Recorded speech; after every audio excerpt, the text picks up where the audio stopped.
ഉറപ്പായി പഴയ ഭട്ടതിരി പുരയിടത്തിൽ മാറ്റി. എന്നിട്ട് പറഞ്ഞ് കായിക മേഖലയിൽ 35 കോടി രൂപ അദ്ദേഹം 5 കൊല്ലക്കാലം കൊണ്ട് ചെലവഴിച്ചെന്ന് പറയും. അപ്പൊ ഇതുപോലുള്ള കള്ളക്കണക്കുകളുമായിട്ട് 2000 കോടി, ഇതെല്ലാം കൂടെ കൂട്ടിയാൽ 2000 കോടി വരുമെന്ന് അറിയത്തില്ല. ഞാൻ കാൽക്കുലേറ്റർ എടുത്തൊന്ന് കൂട്ടാം. 710 350 കൂടെ 1000 വരും, പിന്നെ 250, എല്ലാം കൂടെ 2000 കോടി രൂപ അദ്ദേഹം 60 മാസം കൊണ്ട് ഇവിടെ കൊണ്ടുവന്നു. അപ്പൊ 2000 ഭാഗം 60 എന്ന് പറയുമ്പോൾ എത്ര വരും? പക്ഷേ ഒരു മാസം എത്ര കോടി രൂപ ഈ തെരഞ്ഞെടുപ്പ് കൊണ്ടുവന്നിട്ടുണ്ട്? ഒരു വികസനവുമില്ല. ആലപ്പുഴയുടെ അവസ്ഥ എന്ന് പറയുന്നത് വളരെ ദയനീയമായി കൊണ്ടിരിക്കുകയാണ്. നമ്മുടെ നാട്ടിലെ കയർ ഫാക്ടറികൾ, ആലപ്പുഴ എന്ന് പറയുന്നത് കയറിന്റെ മണ്ണാണ്. പ്രധാന കയർ കയറ്റുമതി സ്ഥാപനങ്ങളെല്ലാം തന്നെ ആലപ്പുഴയിൽ നിന്നും തമിഴ്നാട്ടിലേക്ക് പരിചരണപ്പെട്ടുകൊണ്ടിരിക്കുന്നു. കയർ മേഖലയിൽ കഴിഞ്ഞ 10 കൊല്ലമായി സമരമില്ല. എന്താ കാര്യം എന്ന് വെച്ചാൽ CPM ഭരിക്കുന്നതുകൊണ്ട് സമരമില്ല.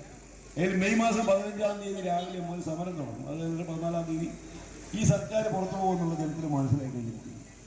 എല്ലാ മേഖലയും നശിപ്പിച്ച ഒരു സർക്കാർ. ഞാൻ ദീർഘമായി സംസാരിക്കുന്നു, നിരവധി നേതാക്കൾ പറയുന്നത്. ഇവിടെ അദ്ദേഹം ആ ബോർഡിൽ കാണിച്ച കാര്യങ്ങൾ മാത്രം എടുത്താൽ വിദ്യാഭ്യാസം,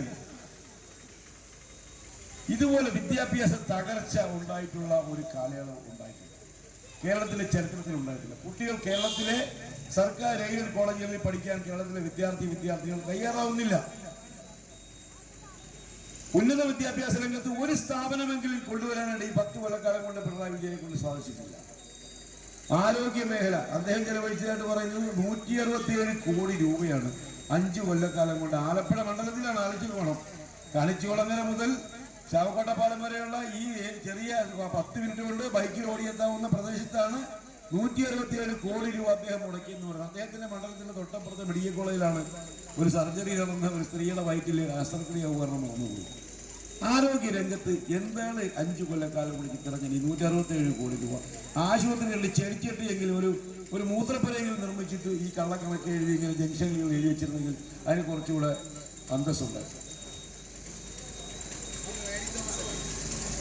ഇതാണ് ഇതിന്റെ അവസ്ഥ. ഇതുപോലുള്ള കള്ളക്കണക്കുകൾ പറഞ്ഞുകൊണ്ടാണ് ജനങ്ങളെ പറ്റിക്കുന്നതിന് വീണ്ടും ഇറങ്ങിയിരിക്കുന്നത്.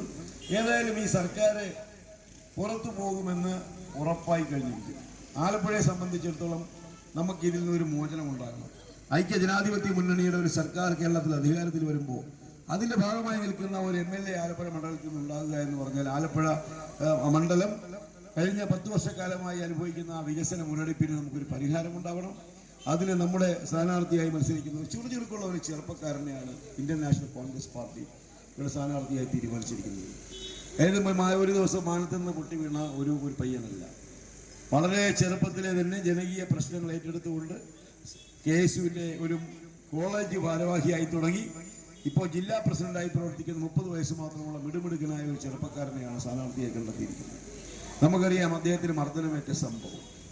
മർദ്ദനമെന്നല്ല, കൊലപാതക ശ്രമമാണ്. മർദ്ദനമെന്ന് പറയാൻ പറ്റില്ല. മർദ്ദനമെന്ന് പറഞ്ഞാൽ തലയോട്ടി അടിച്ചു പൊട്ടിക്കുന്നതിന് മർദ്ദനമെന്ന് പറയാൻ പറ്റില്ല. ആയുധം ഉപയോഗിച്ച് തന്നെയാണ് അടിച്ചത്. പോലീസ് കസ്റ്റഡിയിൽ ഇരിക്കുമ്പോഴാണ് മുഖ്യമന്ത്രിയുടെ ഗൺമാന്മാർ ഇറങ്ങുമെന്ന് അദ്ദേഹത്തിന്റെ തല ഉച്ചി നോക്കി അടിക്കുന്നവർക്ക് കൊലപാതക ശ്രമത്തെ അതിജീവിച്ച ഒരു ചെറുപ്പക്കാരനാണ്. അതിരാവിലെ എഴുന്നേറ്റ് മത്സ്യബന്ധനത്തിന് പോയി സ്വന്തം കുടുംബത്തിന്റെ ബുദ്ധിമുട്ടുകളിൽ അച്ഛനോടും അമ്മയോടും ഒപ്പം ഒരു പങ്കാളിയായി നിന്നുകൊണ്ട് സ്വന്തം കുടുംബത്തെ സഹായിക്കുകയും അതിനോടൊപ്പം പൊതുപ്രവർത്തനം നടത്തുകയും സമൂഹത്തിലെ വിവിധ വിഷയങ്ങൾ ഇടപെടും. 28 കേസുകൾ അദ്ദേഹത്തിന്റെ പേരിലുണ്ട്. നോമിനേഷൻ കൊടുത്തപ്പോൾ എനിക്ക് അയച്ചു തന്നതാണ്. ഈ 28 കേസിൽ ഒരു കേസ് പോലും നാട്ടുകാരെ ശല്യം ചെയ്തതിനോ എന്തെങ്കിലും അദ്ദേഹത്തില്ല. എല്ലാം ജനങ്ങളുമായി ബന്ധപ്പെട്ട് പൊതുജന വിഷയങ്ങൾ ഏറ്റെടുത്തുകൊണ്ട് സമരം ചെയ്തതിന്റെ ഭാഗമായി ഉണ്ടായ കേസുകളാണ്.